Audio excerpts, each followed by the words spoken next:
Alrighty, welcome to the July 2025 Friends of the Fall Line meeting, and we can go ahead and get started. We have some new updates. This slide has not changed all that much recently, but over the past few meetings. But thanks to the hard work of the Central Virginia Transportation Authority and VDOT, we have raised 10 million more dollars for this trail in order to close the funding gap for DB2, Design Build Phase 2, which is from Petersburg at the southern terminus through Colonial Heights and into Chesterfield. To Route 10 in Chester. So that project has been approved by the Commonwealth Transportation Board and is fully funded. And this was presented on at the final Central Virginia Transportation Authority Fall Line Working Group back in May, which was happened during RVA Bike Month, and we hosted it at our office at Sportsbacker's new headquarters. But at the time, 2 months ago, we weren't sure the future of DB2, and at this point, it is fully funded. Um, that brings our total to $291 million of total fundraising, and that's to be verified by CVTA. Chet has he said he would give me uh, a, a more verified number, but that's just adding $10 million to the 281 that we had previously. And if the project overall does not increase in cost, we're at 71% of our fundraising. So big thanks to people across the state and region for ensuring that that project doesn't get delayed. In the discussion at the Fall Line Working Group meeting, it was Mark Riblet from VDOT spent a good amount of time describing why it was important to build a project, even though it was $10 million over budget, now, and to fund this particular phase instead of sending it back out to bid, but in large part because there was zero expectation that it going back out to bid and coming back would actually be a cheaper project, and all it would do is lose time. So I think it's worth understanding that it went through a rigorous analysis before that was determined. From a project status update, we have, I'm moving on my screen for my recording purposes. I'm moving my heads around on the screen. The so design, not only did they get the funding, but the Design Build 2 is approved, and that means we should be um, greenlit, working with our three local partners in VDOT to start working on a groundbreaking at some point later this year. So that is an exciting new opportunity. The section in Bryan Park, the contract is moving forward, so we hope to see actual earth moving. I can't say groundbreaking because we did that last year, but actual earth moving sometime this year. Chesterfield has completed a section. It is approximately 400 feet, so small but mighty. We affectionately around the office are calling this the RB section, and I've got a picture of it on a future slide at Gettings Lane and Route 1. There is another section that one of the intersection termini of the section is Marina Drive that has a contract being executed now, and there's another project in planning phase near Liberty Gardens. So we got things moving around the region. Henrico County, I've got a slide on with some text from their previous update, but they're essentially in the phase of acquiring land and phasing out different construction projects.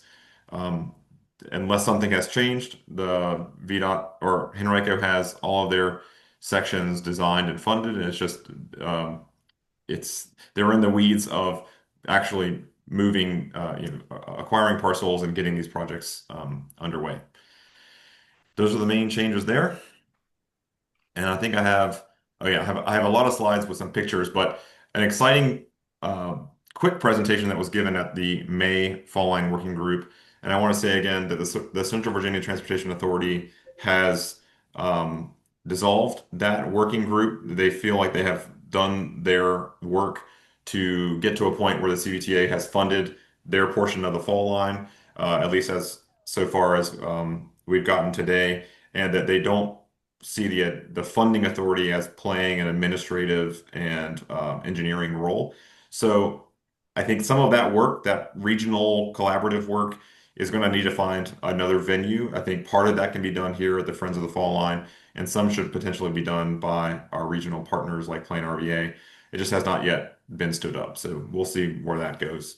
But one of the presentations at that final working group um, was given by City of Richmond project manager, project lead in Department of Public Works, Diana Clark, about the city doing an economic impact analysis for the fall line in the city of Richmond.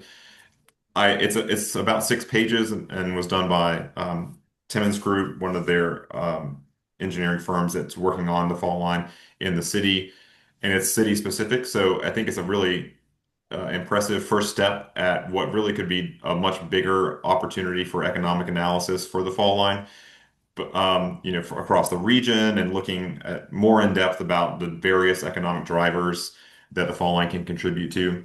But some great numbers here in the sense that um, they identified based on model trails around Virginia the opportunity for local tax development through tax through commerce and also through the increased land value. And where you'll see both the importance of regular tax development on an annual basis. So like, it's great for budgeting. It's great for a continued revenue source and reliable revenue source. But then also looking at the big money is in the increased land value, and you particularly can look at sections of the fall line in the city that are lower economic contributors today, like Route 1, where it could very be, or in the future, be projected to be much more economically vibrant with things like the Fall Line, North-South Bus Rapid Transit, and other developments that are going to really transform that part of the city over the next 10 or 20 years. Here's our RV section. It in Chesterfield. It's you could also think of it as the defense contractor section. It's where there's a big airplane mounted. But that is on the other side of the road. You can see it looks like a trail, multi-use trail, and it is the first section along Route 1 to show how this creates a really viable biking and walking amenity where there currently is very little, if anything. And I've always loved that adage of it's you can't predict how many people want to cross a river by it not having a bridge. You know, how many people are crossing the river today without the bridge? This is one of those scenarios where you can see people will be able to bike and walk here in a much more vibrant way because there is essentially nothing now. And I learned about this because Barb sent me this picture, which I love. Barb Smith from Chesterfield. I can't see the full list, so she might be on the call. But I love seeing our Fall Line Trailblazer shirt out in the wild. And I would love for you to send me updates from your localities as you start working on this so we can put your personality behind it. And it's not just a trail being built by, you know, pieces of paper moving. This is unchanged. So I've been chatting with Ryan from Henrico a little bit this morning if he's on. I This is more or less still accurate, but there's been some delay to the land acquisition um, work. So it's still in process. We're still very hopeful of seeing this trail developed just north of our office in Lakeside soon. But this is land acquisition is a tricky business, and we're taking some uh, just having some measured expectation about the timeline aspect. Did I do a good job, Ryan? Great job. Thanks, Brantley. I think yeah, that section in Lakeside is kind of trickling along, but I do feel like we're getting close. It's famous last words, but there's positive movement there. The kind of other positive update is just north of that section. I guess from Lakeside Avenue up to Parham Road, which is our Villa Park section. All of those parcels have been acquired, so that's a big milestone there. So, and then I guess moving north from there up to the soon to be completed DB1. That's our Longdale section, our longest section. Right of way acquisition is going really smoothly up there. So yeah, I think. lots of, for the most part, positive developments, and we do still feel confident, that we can get the lakeside area advertised in the fall. So that's what we're planning. Wonderful. Yep. Thank you. Some other fun Henrico updates. So our building, and many of you have had the opportunity to come visit. Um, it straddles the Henrico city line. So the Fall Line Trail is in the Henrico section, and our building is in the city section of this of a singular parcel owned by Henrico County. And I've said a number of times we are so appreciative of Henrico's and the city of Richmond's support for us landing here in our office. But this is our first Friends of the Fall Line meeting without our longtime executive director, John, and it's so exciting to see the support for him in renaming the street right outside of our office, Park Street, in honor of him. John Lugville Drive. I sort of bristle with it. It's like, does it have to be so auto-oriented? Could we have it not be a car word? But at the same time, he's certainly known for his drive and his contributions to active living infrastructure, and it's no secret that the fall line has primarily been his concept and baby for such a long time, and now he has his name on it here in Henrico. So very exciting, and bon voyage to him. He has made it very clear he is really retiring and he's going to enjoy himself for a while. So if you need to get in touch with him, maybe wait a little bit. And then this is not in Henrico, but since I had this slide, Sports Packers just had a staff outing to the Ashland section of the existing um, section of the fall line, formerly known as the trolley line. Uh, Scott from VDOT will have a note about trail access today, but we want to say that the only open section of the fall line in this area is what I've formerly called the boardwalk section, but it's along Maple Street or Walder Lane, excuse me, Walder Lane in Ashland. The VDOT is conducting a STAR study. This is a long range network study, and this is in North Richmond. You can see some the major intersections have been identified as study sections, and the fall line is routed down Hermitage Road, right down the center of this map, and at the split here at Westwood, where there are two kind of intersections identified, the traditional route is being, as identified 5 years ago in the corridor study, goes down Brooklyn Parkway to Brook Road, and the modern, the it's not the only option that's being considered, but the sort of modern preference is for the fall line to continue down Hermitage Road and towards the Diamond District, and which is right here at formerly the Sports Packer Stadium. And you can see how this intersection or this little node is one going to be intensively studied by VDOT, and it is in this nebula of intersection or on ramps and off ramps, overpasses, underpasses with 95, and the the developments around the Diamond District, the VCU Athletic Village, just here north of 95, formerly the Quality Inn site, is going to add a lot of residential, a lot of commercial and entertainment destinations in this area. And so VDOT is looking at what recommendations should they make to improve congestion, improve safety, etc. And on my next slide here, the this is Hermitage Road looking south, right at the 95 overpass. You can see this is the off ramp that forks here, and just to the right would be the former Quality Inn.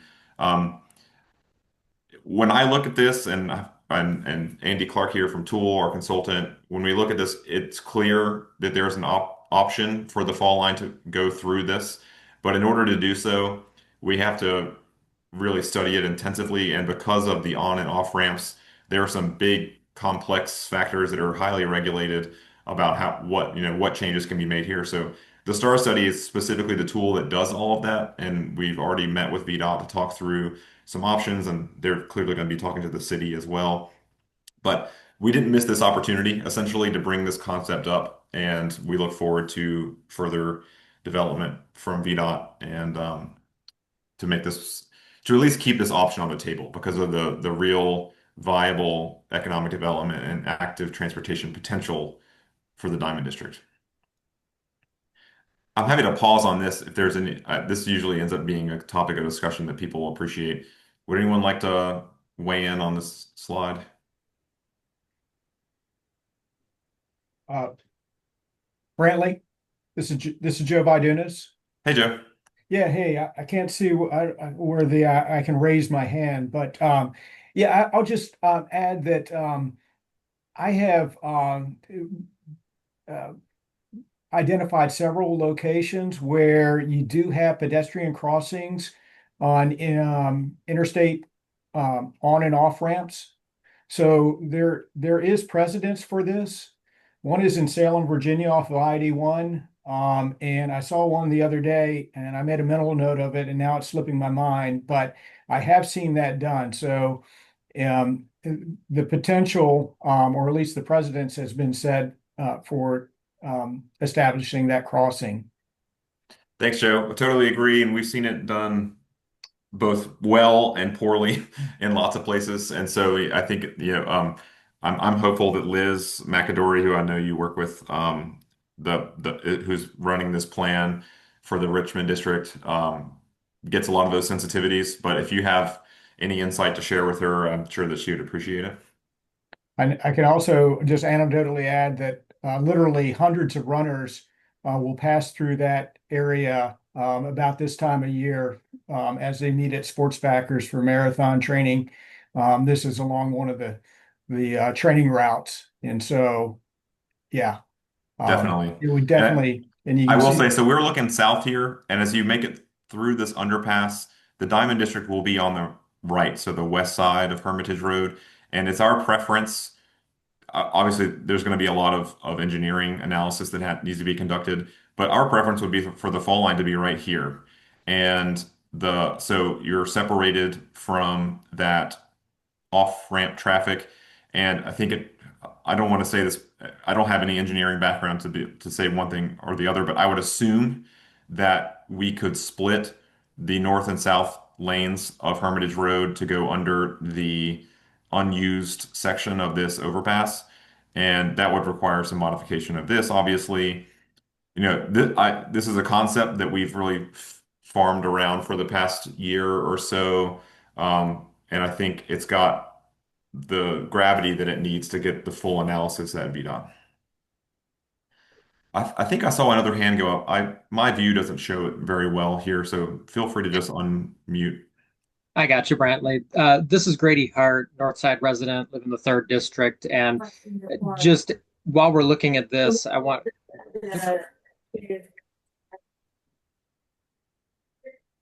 Sorry. Yeah, you tell all this stuff, but I'm gonna come in that. There we go. Okay. Sorry, I wasn't sure if she was also trying to make a comment. So, again, Grady Hart, third district resident, and I use this particular spot very frequently. Anytime that I'm getting from my home into, go to the Diamond, go downtown, go to VCU, basically anywhere. It is an incredibly unsafe spot right now, especially coming from the south to the north. So, kind of the opposite of what we're looking at right now. So, I'm very, very happy to hear that they've included this in that study, that you all are a part of that conversation. And I would hope that they recognize that there's going to be a very strong desire line here, regardless of whether this is the main path for the Fall Line Trail or not.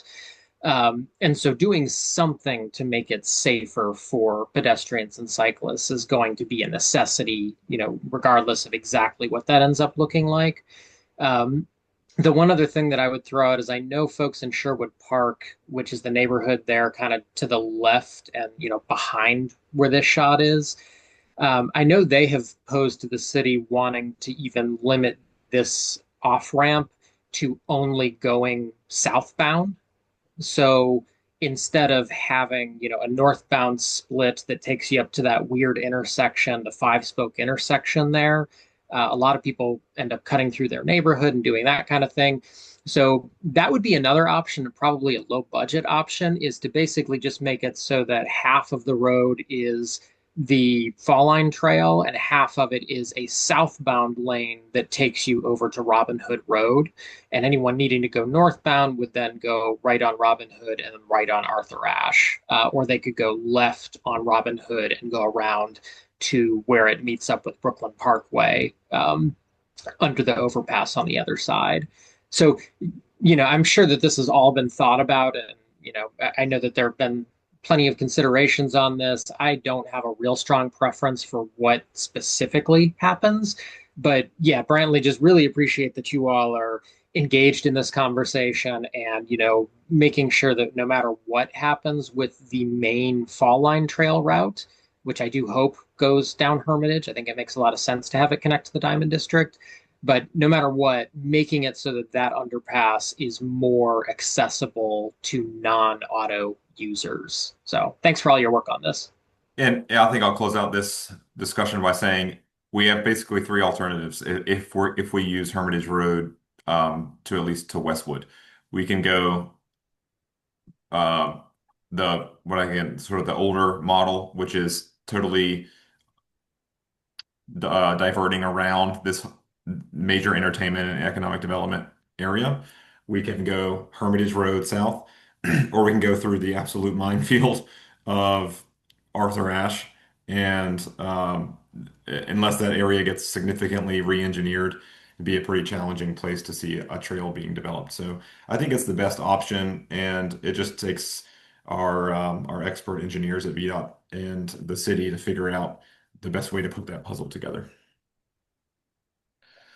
I think I'm sorry, Scott. I think I missed a slide for VDOT to give an update about DB1 and DB2. So I'm going to go back a few slides to our project status page. And Scott from VDOT, if you want to give an update about both of those two. Yeah, sure. Thanks, Brantley.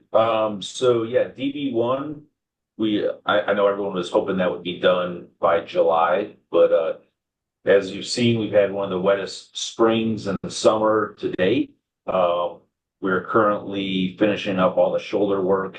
It's like any project, like you do around the house, it's that last 10%. You have to do the finish work. It just takes forever. They're grading the shoulders, and obviously when it's super wet out, they can't do that work. But so the one hiccup they did run into was their fabricator had to redo all the railings. They fabricated them incorrectly.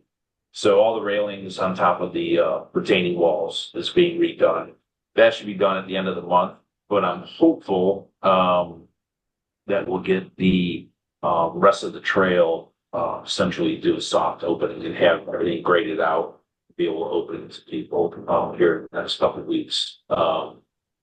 I would ask that if you know of people who are out there riding it, please pass the word that when people trespass, it slows us down. And it's very dangerous. We have equipment out there. If someone were to get hurt, we don't know they're not. I mean, we've had people cutting the safety fence, and they saw it. Oh, I forget what the guy they call Mr. Jingles or something up there in Ashland. He literally was squeezing through the locked fence and then pulling his bike through to ride through. He just put down some pavement marking, and people rode their bike right through it. So this costs the contractor money. He has to go back, because I'm not going to accept it. He has to go back, eradicate the pavement markings, and redo them. So kind of get the word out to people to just be patient. No, I get it. Everyone's excited to jump on this, but they just need to give us time. But so yeah, we're in the we're almost at the end zone there. DB2, I'm happy to announce that we're having our kickoff meeting tomorrow with the contractor. So yeah, that was huge. This DB2 is going to be a big project. It's got 8 structures on it. One of the project itself is that bridge going over CSX Road. That's a $10 million plus bridge in itself. And we have 8 structures. Maybe the next meeting I'll send you some, actually I'll do it today, frankly. I'll send you some slides and some of the enhancements that we'll be doing on DB2 that essentially kind of push this offer into first place, if you will, and they won the project. They're actually proposing a couple trailheads, which was not part of the project. They've got 3 roadway crossings where they have it's almost like a traffic calming. It's like a circle on each side of the road. So that cyclists, if they're, cruising along, they actually have to slow down so they don't dart out into traffic. It's pretty cool. But I'll shoot those over to you. You can share in the next meeting. But yeah, we're excited to get going on that one. But if anyone has any questions, I'll be happy to answer them now. Do the documents you're referencing, would they live on VDOT's phone line website? Yeah, we'll end up posting them up there. Yeah, it's just little excerpts out of the successful design builders technical proposal. It's like little renderings that they put together. That's great. And a point that came up over the past couple of weeks, which is one of the things about a design build administrative process, is there isn't a full design yet, right? Like they're going to start working on that now that they've been awarded the contract, correct? Correct. With design build projects, we essentially put out 30% plans. That gives the successful design builder something to go off. And we basically give them technical requirements that to follow. But they'll submit 60, 90, 100% plans for what they do. But I think I know that they've already started design. So I think we'll see advanced work packages come out, and hopefully we start seeing some tree clearing in November. But Great. the nice thing about that section is it's gonna be minimal tree clearing. Obviously behind VSU there's some, but so yeah, I think we're gonna see them start work pretty soon. That's awesome. Thanks, Scott. Okay, getting back on track here. Okay, so that's all that I have from a community or from a locality project update standpoint. So I'm happy to open the floor, Joe or others, if you have anything you'd like to share. I think these are the active projects that we've been talking about. But anything else before we move on from this topic? All right. Well, Oh, sorry, Brantley. go ahead. I have a quick thing. Hi, I'm Emmy Richards, Parks and Recreation Director for the town of Ashland. So we are working on a spur trail from Carter Park into our downtown. And we currently we had a request for proposals for a piece of functional art that will serve as a kind of trailhead in our downtown near our library, where we have additional parking for access to the Fall Line Trail. Tonight, our Parks and Recreation Committee will vote on a finalist with an intent to award. We have 3 very cool bench pieces that incorporate both the character of Ashland and the Fall Line Trail. So we're really excited about that and kind of adding to the excitement around the Fall Line Trail. And apologies in advance for all of those people who are using the Fall Line Trail from Ashland. We've been very vocal about the fact that it's not open yet, but people are going to do what they want to do. But yeah, we're excited to move forward with this project and hopefully have a really cool piece of public art that both embraces Ashland and the Fall Line Trail. Amy, that's awesome. I look forward to seeing what that ends up being. Art will be a subject of our discussion over the next few slides. I would love to see your RFP because we might want to use it as a model for other work that we're doing, if you wouldn't mind sharing that with us. I think we'll be working with many of our local partners to either issue these themselves or we can issue them in consultation with them based on whatever public landowner that we're working with. But yeah, I think we're going to be spending a lot of time on this over the next few years.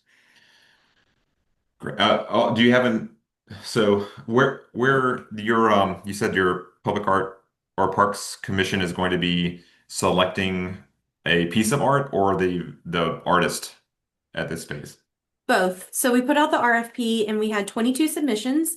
We had a subcommittee from our Parks and Recreation Committee and our Public Art Commission work together to narrow it down to 3 finalists. All 3 finalists are presenting on their pieces to our Parks and Recreation Committee tonight, and then our committee will pick a final um, piece with the intent to award through our town manager and town council.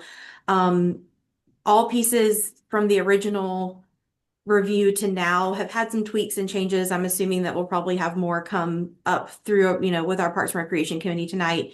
But I'm happy to share that RFP with you or anybody else. We used a new platform to get submissions, and it was really successful. Yeah, we had 22 from across the nation, and we have 3 people who are very passionate about this project coming to present tonight. So I think that any other localities interested in our RFP or our process, I'm happy to share that. That's awesome. Thanks, Emmy. Okay, hearing no other administrative stuff, I have a lot of pretty pictures after this, but I wanted to give a bit of a synopsis of the community engagement that we've been doing over the past few months. I think if you've been tuning into these meetings over the past few quarters, you know that a lot of this has been about engagement around the Bryant Park section in Northside Richmond. And we certainly are going to be kind of expanding that conversation in this slide because we turned out I think I should have actually included some pictures based on when I think our last meeting of this was the morning of that big meeting. So I missed on that one. But we had about 300 people come to that Bryan Park meeting April 9th, and approximately 250 were supporters. And it was a vibrant meeting, a community display of a lot of support for the trail, a lot of support for the trail's benefits for people with disabilities or limited mobility, for people of different backgrounds, and the importance of the trail being in the most valuable connected place through the park that has amenities and destinations. And we just really want to thank the city's leadership, their community engagement, their consultant and contractors for doing a good design, and we look forward to shepherding that project from our role as it gets built. So beyond just the Bryan Park community engagement, May is RVA Bike Month in our 12th year. By the numbers, it's tricky to measure participants exactly, but we're down. It's our second highest number of participants for RVA Bike Month ever, and tied for the most events at 71 over 5 or 6 weeks if you include some rain delays.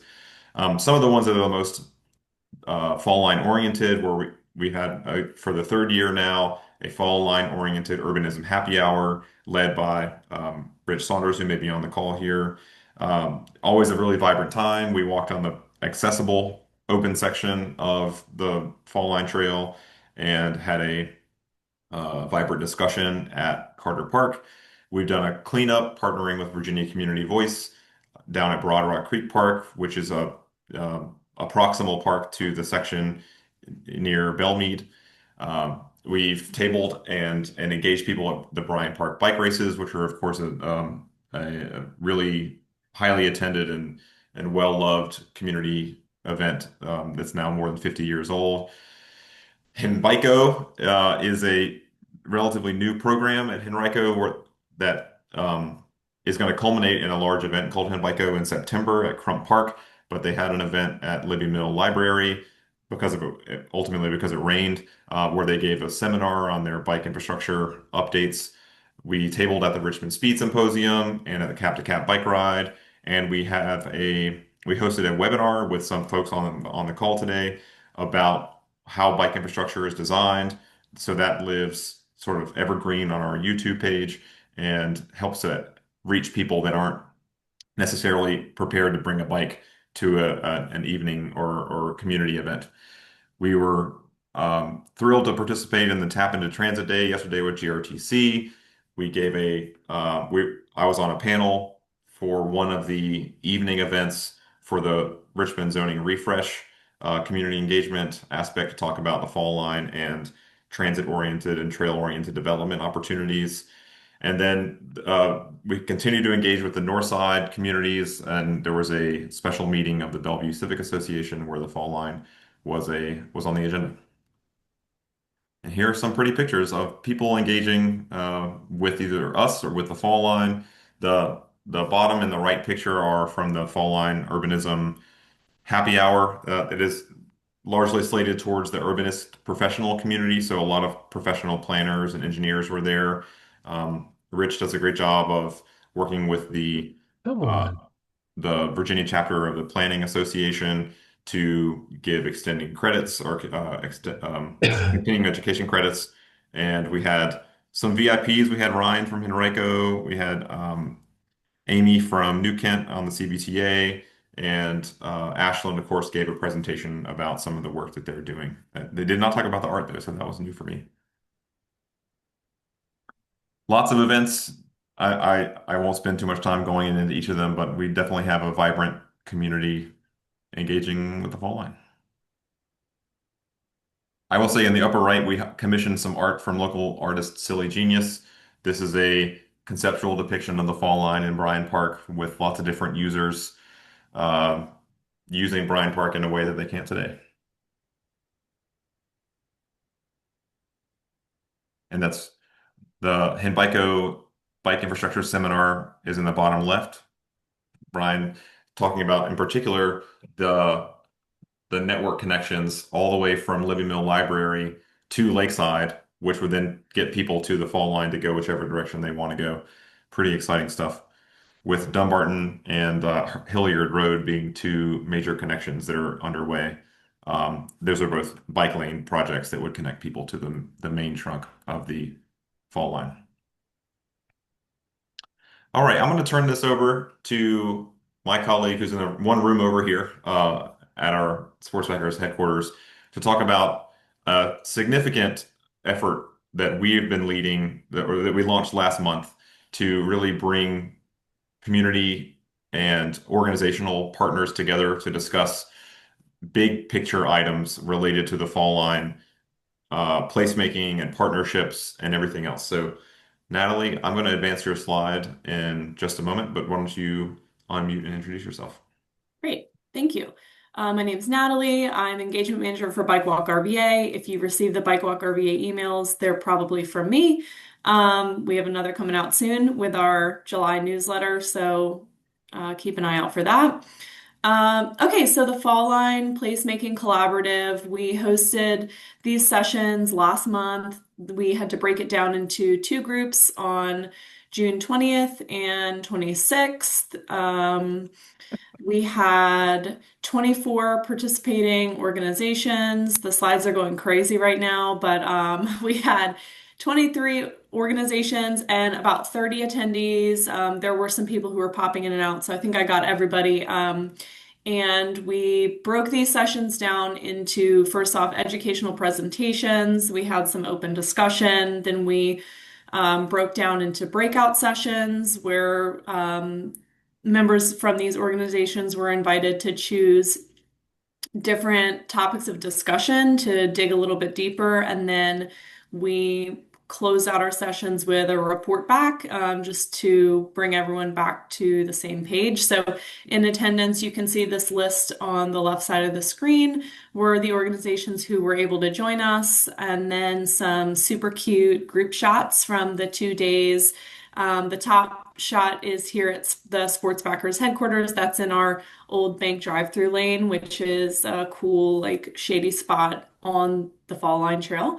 And then our first group actually is the bottom photo, and there we were utilizing Libby Mill Library, which was great. And so you can see kind of the top right handwritten photo on this slide is notes from one of our breakout sessions, and we had 3 different groups. We had culture, we had people, and then we had built a natural environment breakout groups that allowed these organizations all work either physically adjacent to the Fall Line route or like topically adjacent to the Fall Line Trail. And so it gave us an opportunity to talk about how each of our organizations and the work that we do touches the trail and how we can continue to make this trail really community oriented. I think that's it for this slide, Brantley.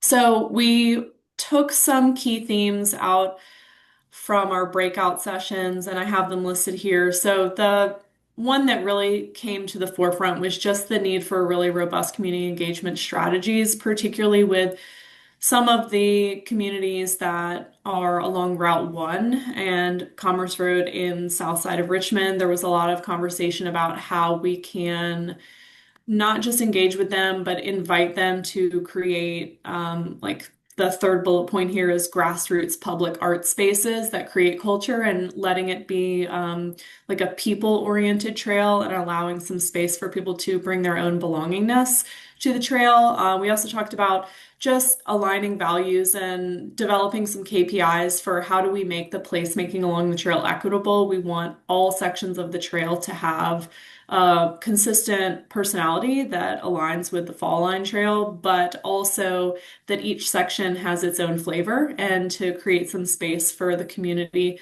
to be engaged in that process. One point that came up that I really liked was the idea of entertainment use and the slow wallet concept. So a lot of times we talk about the Fall Line Trail as being recreation and transportation, but I loved the reminder that it also can be entertainment in the fact that it is going to run through some urban environments and people might just want to go on the trail to get to a coffee shop. And the slow wallet concept is basically when people are moving slowly past a business, either on foot or on bike, they're more likely to stop and check it out. We also talked about the overlap of our placemaking strategies with policy and zoning. Those conversations are already happening in Richmond. We have a zoning refresh, so that was at the forefront of the conversation, trail building for the current residents and not only thinking about the future, but how can we shape the trail amenities to meet the needs of the community that's already there. And using environmental studies like the Richmond 300 and RVA Green 2050 to overlap maps that define like heat islands and flooding zones in order to define locations for trail amenities that could assist with mitigating those challenges like shade structures and rain gardens and bioswales, and then also just some like liminal gathering spaces that are just green areas to hang out. Also just collaborating on current trail adjacent projects, which we'll get to in the next slide. And then the most exciting was just kind of a reoccurring idea that maybe we should have an advisory council.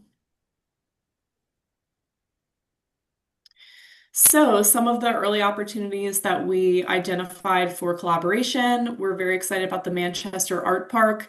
This will be kind of near the Potterfield Bridge along the river. And if you are familiar with the climbing wall that's down there, there's some community efforts by an organization called the Little Giant Society to create a public art space down there in the park, which will be directly adjacent to the Fall Line's route over the Manchester Bridge and on Commerce through a spur trail that actually already exists, but it will be improved.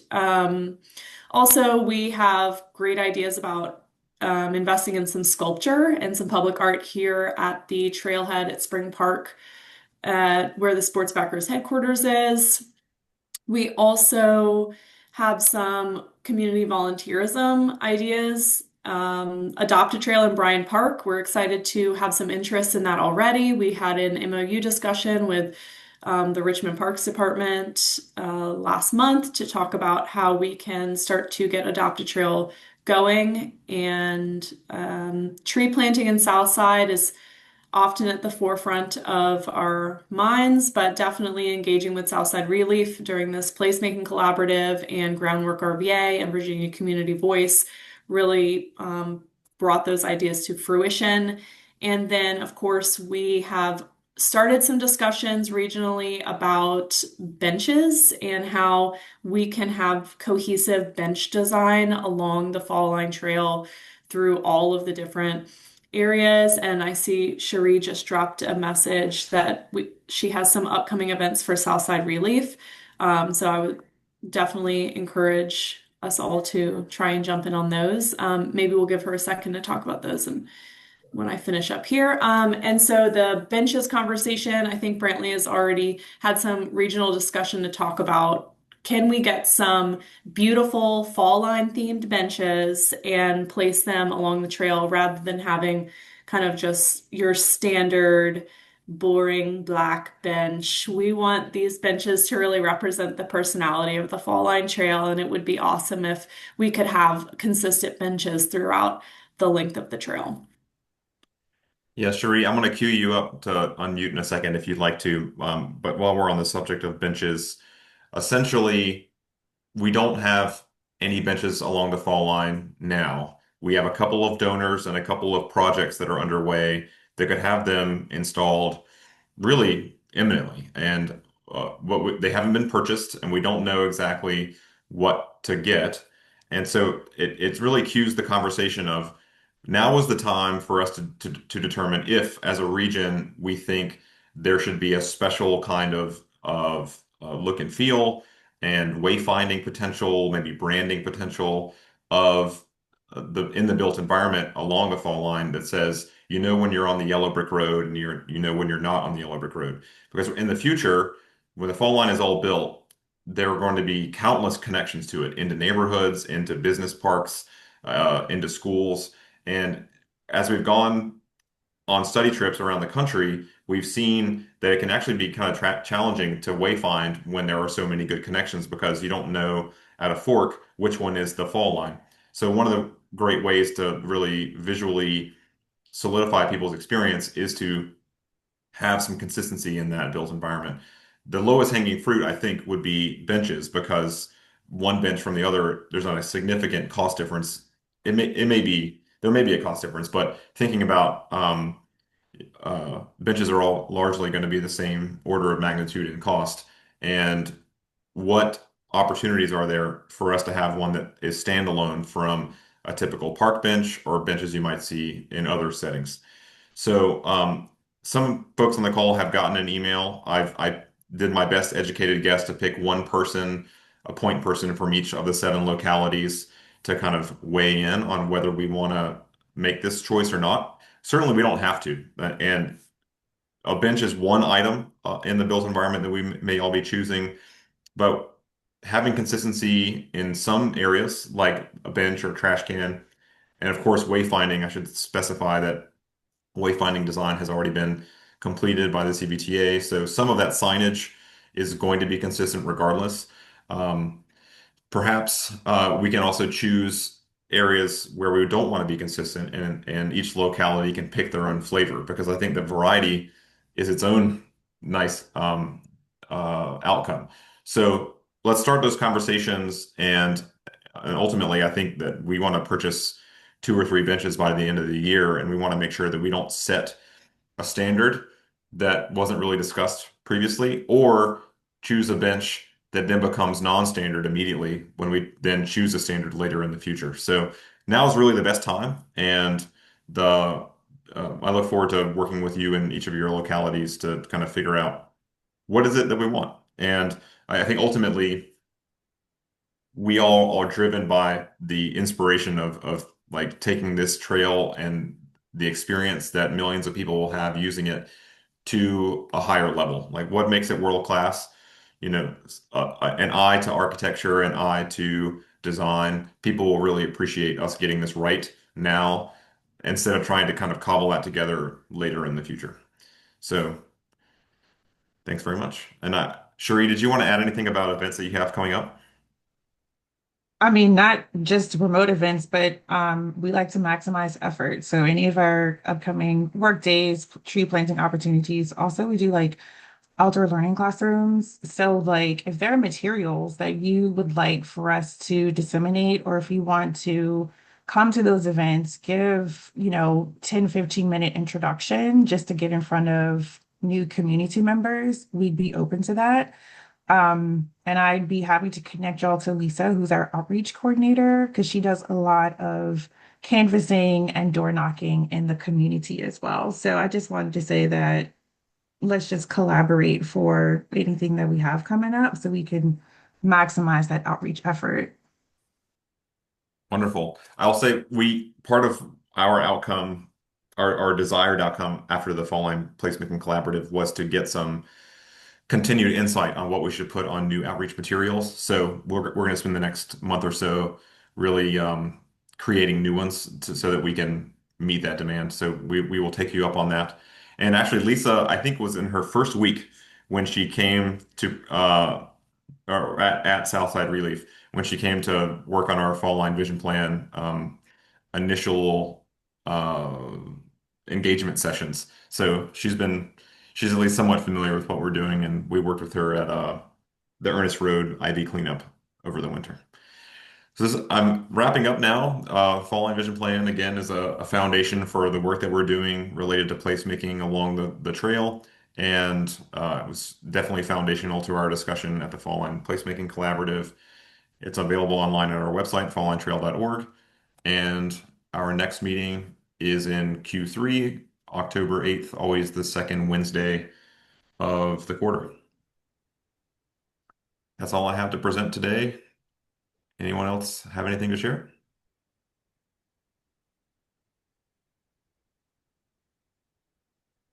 Alrighty, as always, we will upload this to our YouTube page in the next couple of days. And thanks, everyone. Thank you. Thanks, y'all. Thanks, Brantley Co. Appreciate it. Thanks, everybody. Take care.